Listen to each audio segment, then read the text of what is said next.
Hey, Steve. Hi, Jim. Hey, I heard vinyl's making a comeback. Rumor has it out there, but I don't know. I guess.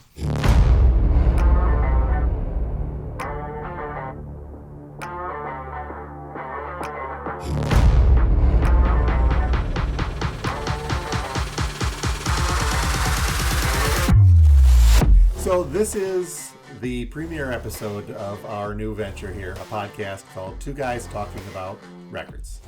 Yep, kind of something we do every Sunday anyway.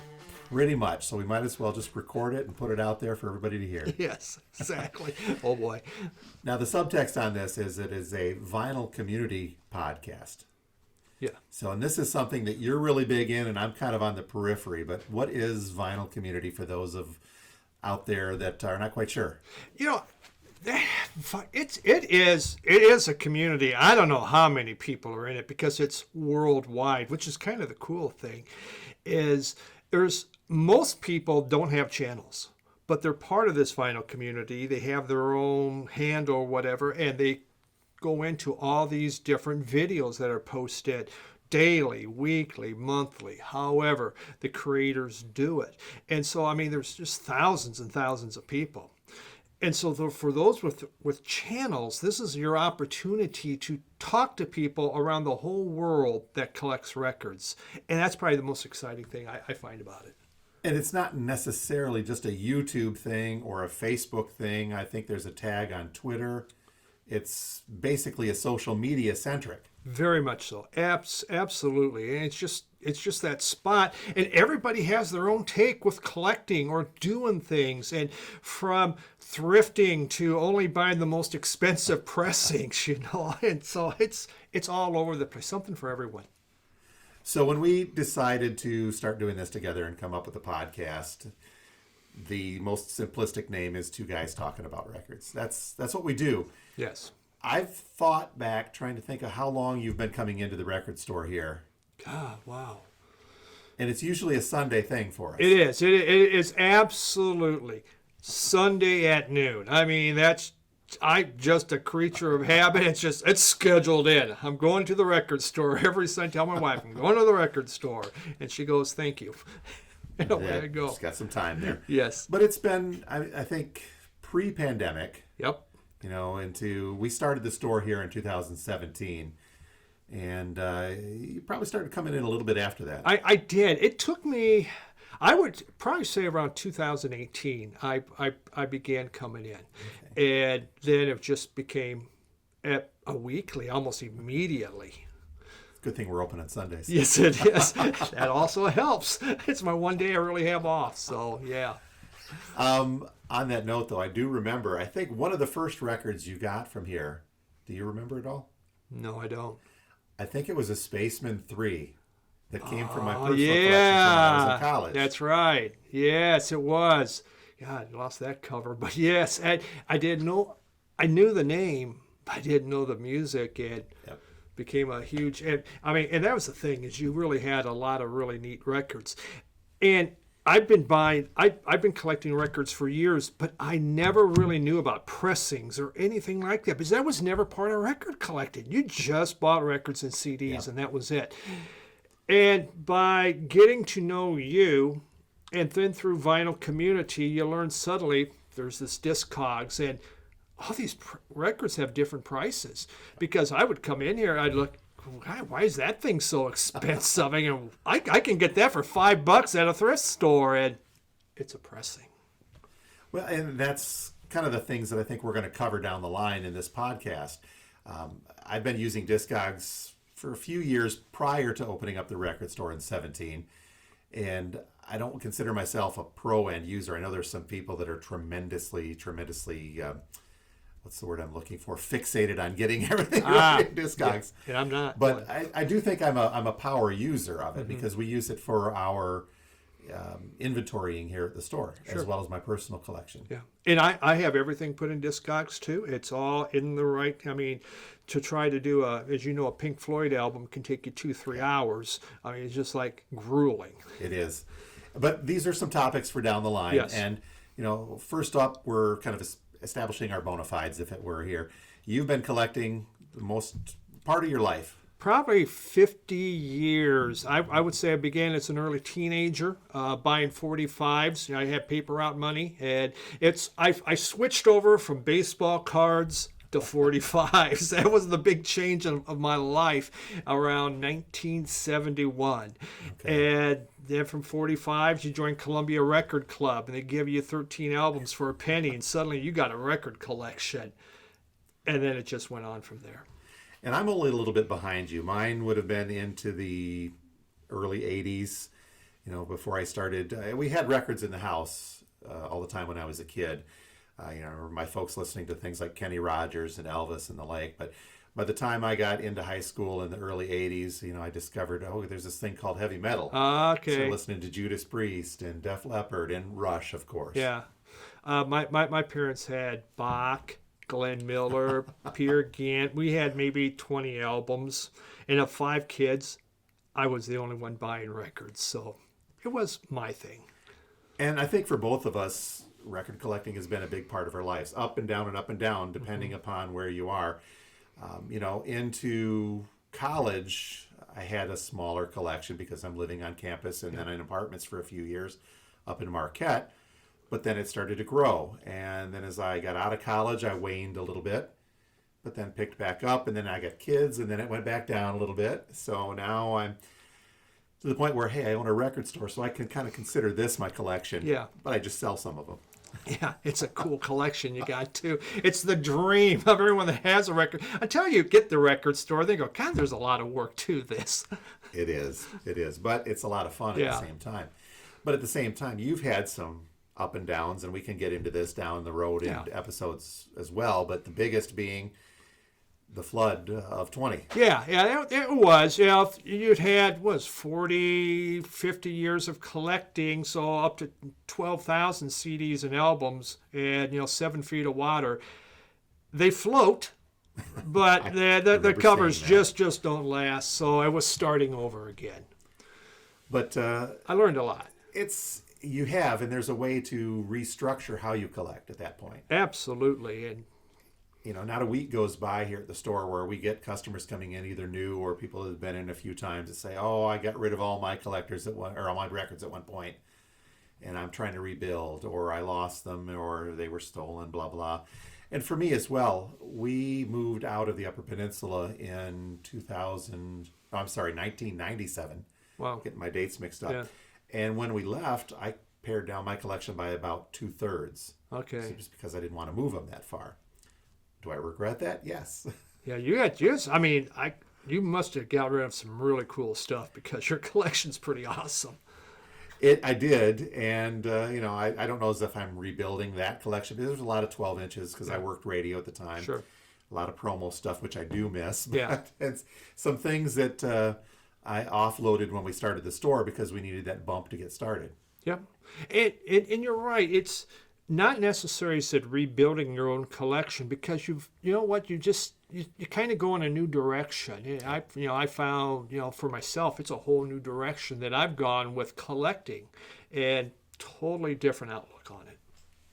And that's, I think, one of the great things about collecting, not just records, but really anything, because you can structure it how you like it, and it's tailor it to your tastes. Exactly. Especially with something as diverse as music, you can pick, well, I only like this genre, I only want to collect this artist. But this is one thing I think you and I have a lot of common ground on, is that it's kind of a wide breadth, and my interests are always growing. For example, a couple of years ago I wouldn't even think about bluegrass, but now I'm kind of getting into that because of the likes of Billy Strings. Exactly. Yeah, It changes constantly. I didn't get into jazz till I was almost 40, and then suddenly, oh my God, the jazz bug hit me. But otherwise, I just thought it was absolute trash. Who listens to this? Just old people, I guess. Yeah. And that's, again, what's cool is because there's so much out there. You can be into the rock, the heavy metal, or the heavier metal. Yeah. Country music, jazz, classical. I've got a little bit of that in my collection, depending upon what kind of mood I'm in. Yep. And we can grow with that, if we will. Yeah, I got a lot of when you say that, man, I got a lot of classical. But I grew up with classical, so for me, it's a big part of my life. It's also one of the most affordable genres. It sure is. You can get some great deals still. Well, as we go through this creation of the podcast and all these episodes, we're going to kind of continue to record our Sunday conversations, and they vary greatly from a certain album to certain trends in the recording industry to the biggie that is coming up here in a couple of months, and that is Record Store Day. Yes. And this is an event that you and I have both been finally tuned in on for many years. Prior to opening the record store day was kind of a big event for my family. Now, my daughter and I used to head out to down the Lansing and Ann Arbor area to hit those back in the early 2010s. Now, Record Store Day hasn't been around a long time, but long enough to really establish itself as the premier event in the vinyl industry. I always went to Detroit, Flipside Records, and I would get a hotel and I would stay overnight so I could be, 4 o'clock in the morning. I was always first in line. There was one year I was second and really bummed me out. But I'd get first and I'd buy donuts for the people who would come in, have some donuts. But it was exciting, and it was just kind of new. And it wasn't like it is now. If you had 50 people in line, that was something. But now you go to some of these places, they're wrapped around, there's hundreds. Especially in the bigger cities, yes. In probably 2013, 14, those years when we would head to Ann Arbor, the line at a couple of the stores there would be 2 to 3 hours long in mid-afternoon. Yeah, wow, man. Yeah. But the fun thing about that is you kind of get this, again, we go back to the issue of community with the vinyl community. You bond with the other people in line.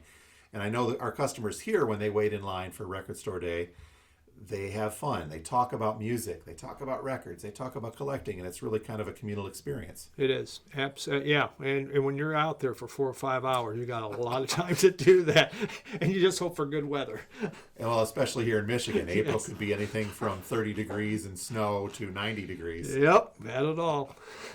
So let's talk a little bit about this year's list. I know the Record Store Day as an entity takes a lot of heat every year.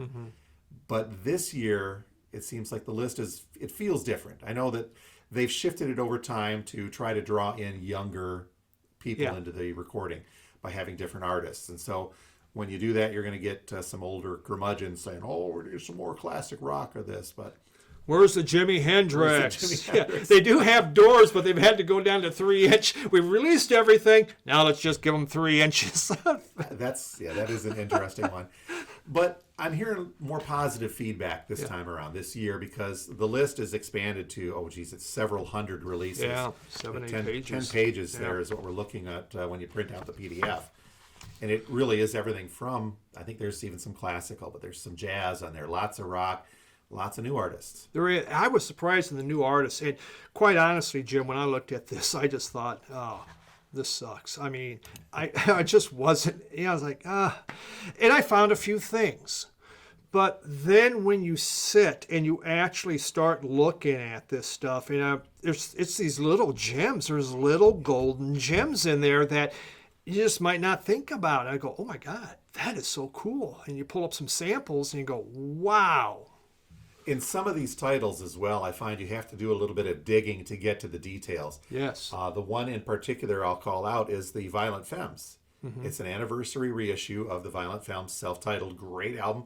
I've had that album in my collection since 85, 86, roundabout there. It came out, I think, 83. 83, yeah. It did. And you think, okay, this is going to be a real cool reissue. But then a little bit deeper you dig and you find out it's a picture disc. And I know picture discs aren't for everybody. They're cool in some occasions, but not everybody likes them. I'm not. That's not my deal. But some just think that's all they collect. I mean, there's got to be a Cure picture disc for every album by now. And there is. There's another one in the list this year. They're big. Cure fans love them picture discs, I guess. So, and again, there's so many new people coming into this and learning about Record Store Day for the first time. Again, most customers coming in, what is it? Tell me about it. So we steer them to the Record Store Day website and encourage them to do some digging and do some research, like you said you were doing, to get to these gems. Yeah, I went through and, I just wrote down everything that grabbed my attention. Then I went back through, is it Record Store Day first? Or is it Record Store Day exclusive, which means it's only coming out on Record Store Day, but that just might be a colored vinyl and the black will come out later. But a first just means this is the first time it's coming out. So I began looking, okay, I want something exclusive. The other stuff I might be able to get. But after I did the list the first time, then I went back through and go, what in the heck is this group? And I began to dig. And that's when I just found stuff that I totally blown over that is kind of, I got to have that. That's also another important thing to keep in mind, too, is the difference between the exclusive, the first, and the regionals. Yes. Limited run regionals. And sometimes the real gems are in those limited runs. They are in those, hard. I found a couple and go, no, there's no way you're going, it's going to come to Michigan. But if you can get one, they are neat. Well, what's actually kind of cool is sometimes those regional focuses could be something in the Midwest. And in the case of the last Black Friday, there was a Michigan regional focus in Question Mark and the Mysterians. Yes. Which was a really cool album. Yeah. And that's just look in and find. And you know what? You might find it out there. Put it on your list. And if you get it, you probably got something really good. And I think the other thing to keep in mind, especially if you're looking at the Record Store Day titles from a collector's standpoint, is the number of something being pressed. Yeah. Sometimes they'll say limited edition. You look down and say, okay, there's 30,000. Well, it's not limited then. Unless it's Taylor Swift, because then you needed 40, 50,000. It's still all gone. It still goes up in price. But I mean, we're looking at some, you go down to the runs, maybe 200 to 300 of them. Yeah. And those are tough to get, and they end up being some of the most valuable. They are. And that's why people get first in line, obviously. They're hoping to find those, little gems. I remember doing, back, well, we never really had quite as good a list as what we used to, as what we have now, but you'd be looking for those and trying to grab that up, hoping that, maybe it'll be something. Now I kind of look at, when's the last time this album was reissued, and what does an original go for? And there's albums I found on there that go for $700-800 if you want an original. Well, now I have a chance to get this thing because I'm not going to get an original. And that's what really excited me about some of the items on this list. And then if you ever do land that OG, I've got a play copy. Yes, exactly right. You never know what comes into Radio Wasteland. It just could be here. So, it surprises me all the time, too. Absolutely. So what are some of the standouts on the list for you this year? Yeah, okay. So one was, let's see here. We got the list right here. It was Flash and the Dynamics is one. And Flash and the Dynamics, I think it came out in the early 70s. It's on the Fantino record label, which is Latin. But it is like psych rock with the Latin beat. And I mean, it really, we're talking distorted guitars. It just phenomenal sounding, pure psych rock, but underneath it you got the congas and this beat just pushing it and pushing it. So you don't get this slower folk psych stuff. You get it really exciting, and it was just incredible. You can get that an original on Discogs. Well, they have medium value, about $50-60. You look in there, they're going to pay a lot more. The sellers on there are charging a lot, but that was exciting. I think that's great. So it's not an super expensive album. No. But there was this one here. It's called Marble Frog. Marble and then Frog. It came out in '68. And it's a psych group from Tulsa that does these covers, like Hendrix and everything. It goes for like $800 to find an original on this thing. Wow. And that's medium price. It hasn't been reissued, I don't think. And so there's not like tons of them out there, but it's that one has me super excited. It'd be a Bill Young album. It would be indeed. Oh man. Now in looking at that in particular, so if that is that collectible to begin with as an OG, this is a Record Store Day exclusive this year, and it's limited to a quantity of 1,500. Yeah. So that means it's not going to be terribly difficult to get, but it's going to be tough to get in larger quantities for people, Absolutely. Yes. for stores, I mean. Yes, it will be. You'll probably see one or two, unless you're one of those big, the big guys. They'll have a crate of them or something that will come in. Oh man, that's another thing to discuss too. Yeah. Some of these bigger city stores get pallets full, and we struggle in our smaller store to get 3 copies of something. Exactly. Yeah, I see piles of Record Store Day from all the past in my travels. It's like, really? Seriously? Well, there's the album I wanted. If we don't get a marble frog, then we might be able to do that Yes. down the line. The other thing that we can do in looking at this is I can actually look up the costs of these, because that's the one thing that the Record Store Day site doesn't really get into. Yeah. Is to tell you what the manufacturer's suggested retail price is on Okay. that. So give me a second here and we'll look that one up. Yeah, I may want to know, because maybe they're asking $800 for Record Store Day for that thing. Then I'm probably going to think about that. Looking for it. So Marble Frog, looking at this, as we mentioned, is an exclusive, fairly reasonable. Looks like it's listing for about $28. That's sure a lot better than $800. It is. And just when I looked at it, it is basically covers, but they just take them and they make it their own. It's phenomenal sounding. Well, that's the other cool thing about going through the Record Store Day website. Now they've got a track listing in here. I'm so glad. Born to be Wild, Feel a Whole Lot Better, Fields of the Sun, Strange Brew, that's very cool. Yeah. Season of the Witch, Donovan and Sky Pilot from Yeah. Animals. I went onto YouTube and streamed that album, because it's on YouTube. Obviously, you can find it on there. It's like, damn, this thing's good.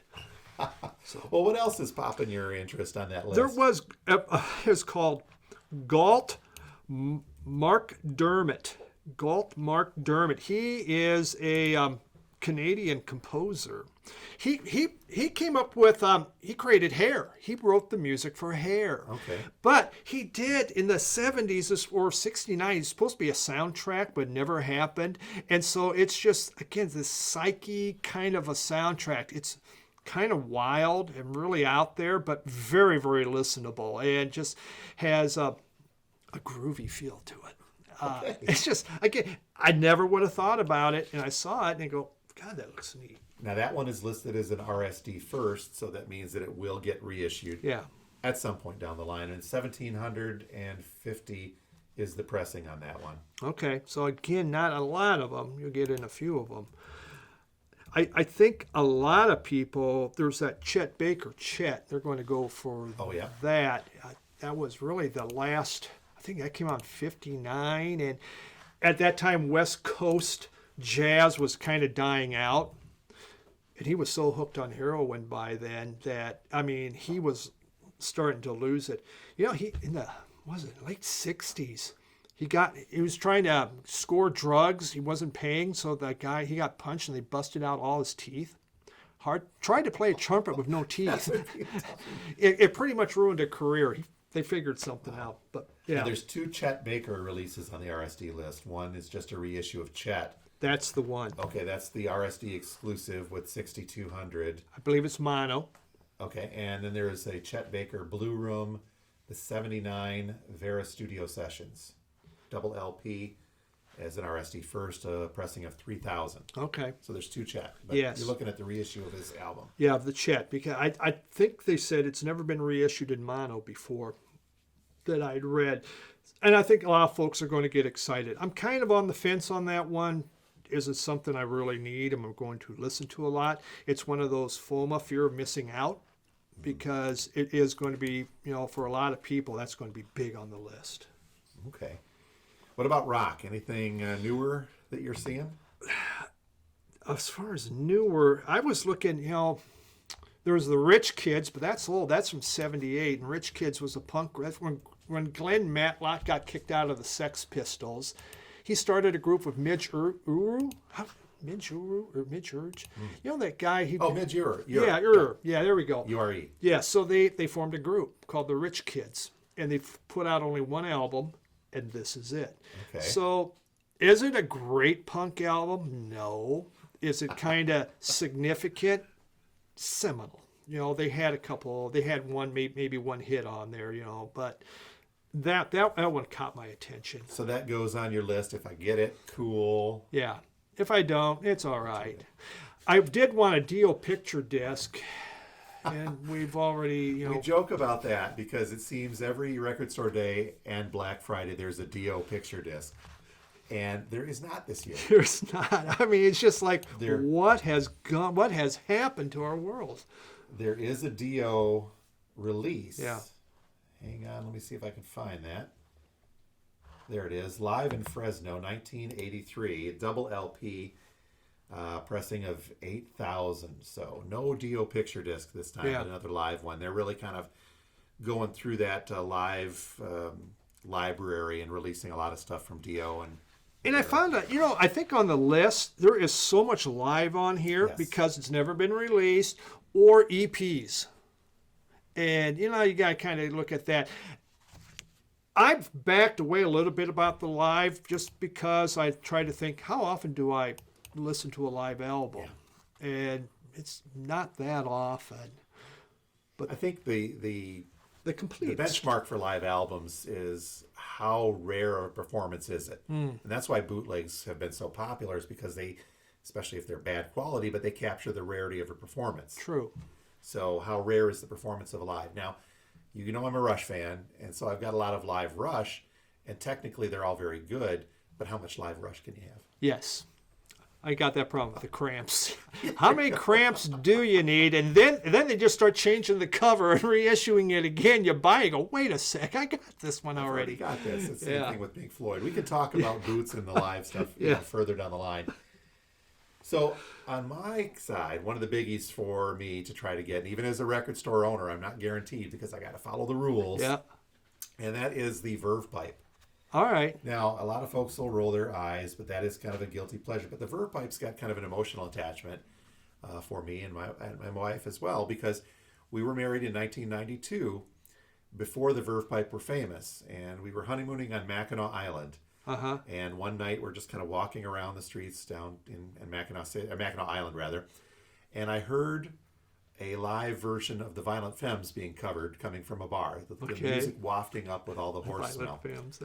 So we wandered into the bar, and there was a band playing covers, and they started playing some originals. Turns out it was the Verve pipe in 1992, long before they hit it big. Uh-huh. So we sat and listened to them, and I had a little talk and a beer with the couple guys in the band in between sets. Yeah. And got on their mailing list like we used to do back in those days, where bands would send you newsletters to update you on everything before the internet. So when the Verve pipe hit it big, we thought it was great. I stopped getting newsletters, though. But they hit it big with this, and Villains was the album. And then they never really pressed that on vinyl at all. Okay. So we've had the CD forever, but to see this finally being released, I mean, it's important to me, and this is going to be one that I'm really going to try for. Yep. Absolutely. And, with it being with Michigan, you would think that would be one that you could really get. Yeah, I like my Michigan stuff. Yeah. This one's going to be kind of tough, though. It's an RSD first, which it will be reissued. But the initial run for RSD is only 2,000. Okay. And that is not being considered a regional release. Sure. Yeah. What else do you have? Oh, I have to go back and look. There was a few things, but that was the one that really jumped out. I was excited about the Violent Femmes as well prior to finding out it was a picture disc, so I would probably pass on that. There was a Larry Coryell, Yep, C-O-R-Y. another jazz one. Yeah, and it's like jazz fusion in the vein of Miles Davis at that time. I mean, some jazz fusion of the 70s gets really wonky to me. This is the good stuff where, again, it's more of that psychedelic type guitar happening in there. I think that sounded really good, and I'm a sucker for Miles Davis. So there's one of those completist things. Oh, it's Miles Davis. I guess I have to buy it. It's not like, do you Simply need because. it? Yeah, it's simply because it's Miles Davis. Now, one of the other things that jumped out at me here, and I used to own this album, and I don't remember when or where I got rid of it, but there's one on here. It's an exclusive from Crispin Hellion Glover. Does that ring a bell to you at all? Yeah. I saw he sings? He does, kind of.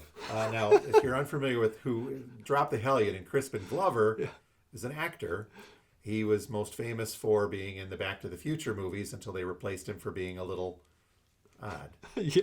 He's also the guy that got kicked off of the Letterman show for attempting to do a roundhouse kick to David Letterman's head. I didn't know that one. Okay. Yeah.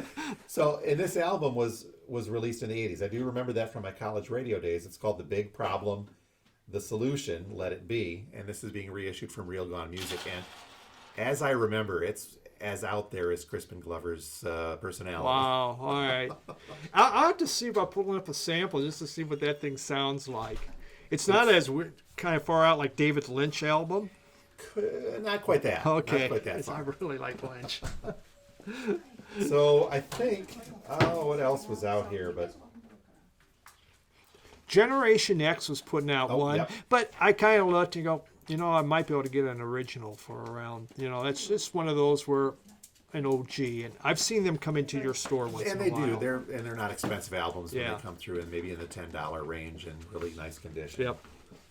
The Nuge Vault, that was another one too. This one I think is a little misleading because you originally think it's going to be like a collection of early Nugent stuff, a compilation. Yeah. But it is actually centered around one album. And let me get to the description on this because this is, again, a regional focus for us, but this is an RSD exclusive with a pressing of 4,000. But it is the first volume of what they're calling a Nugent Vault collection that features only studio outtakes and rough mixes of the 76 album Free For All. Okay. So, and to me, sometimes this is kind of a reach for artists because you get stuff, and this is my opinion, I'm not slamming the Nuge, I don't want to get into that. But it's stuff that obviously wasn't good enough to be on the album. Yes. I have a number of them, and you get them, and sometimes the recordings are like, God, that's not good. Now, the last record store day, they had the Heartbreakers, Johnny Thunder and the Heartbreakers, and they had their demos. They sounded excellent. I mean, I was super impressed with that, but I bought it with trepidation, thinking this is not going to be good. And I don't want to be too down on this, Nugent, because it does offer a window into the creative process for many of these artists. So, and for folks that are big fans or completists of Nugent, this is obviously going to be something that's very important. Yeah. And that's the nice thing about the list is it does, for those, if that is your artist, you can really dig into them and get a whole lot more very interesting stuff. There's Velvet Underground. I would tend to jump onto that, just whatever I could grab. We have those artists. Best advice for anybody, though, is to really dig into that list and do some research because there are things that are picture discs. There are these demos. There's lives. And there's EPs. So don't get fooled by just the initial headline or the just the album name. Dig into it and find out what it is. Yeah, very, very true. That way you'll have a better experience when you get home and you go, oh, that's what I got. Especially looking at the price point of some of these. So you mentioned the Doors, for example, too. Everybody, the initial thought is, cool, there's some Doors, until you realize that it's those 3-inch records that were the kind of a novelty thing from a few years ago. Now they are selling a Doors turntable to play those 3-inch records, but that's all you're ever going to play them on, so it becomes more of a collectible only. I wonder what kind of storage unit for 3-inch records you have. Little tiny calyx thing. Little tiny cubes from IKEA. Yes. But, and again, for those that are really big Doors fans, I'm a Doors fan. You can watch the Kids in the Hall there. Yeah. That's an important thing to have for them because it's a cool little novelty that not a lot of people are going to have. Absolutely. Yes. Just don't expect high fidelity out of it. No. And that's, again, the list really, it covers for a lot of different people, which is what they have to do. Yep. You need to do that. You just can't have Hendrix or Pink Floyd or something. There's such a broad range of collectors, and if you want to keep them interested, you need to do this. And that is what Record Store Day as an event is all about, is really celebrating not only the artists, but the independent stores and the people that enjoy the music. Yep. No matter what kind of music it is. Yes, something for everyone. Well, Steve, I think that we probably have rounded the corner. We're getting close to open time, so we can have our normal conversation about the stuff you want to look at. Exactly right. You got a Wolfman gang that I need to look at, so right. Wolfgang Press or something. So where we go from this, I guess, is just going to be up to how we feel on a particular morning, or if you have any comments, please feel free to contact us here at Radio Wasteland Records, or hit Steve's YouTube channel, which is Steve Carlson, Vinyl Community. Really original. So is two guys talking about records. Yes. I'm a little vacant on Yes. that, aren't I, here? But let us know what you think. Let us know what you'd like us to talk about. It's not that I'm some sort of pillar of knowledge, but Steve here is. Nope. I rely on you. Okay, so what you're saying is we're just a couple of guys who like records Yes, exactly right. and like talking. Yes. All right.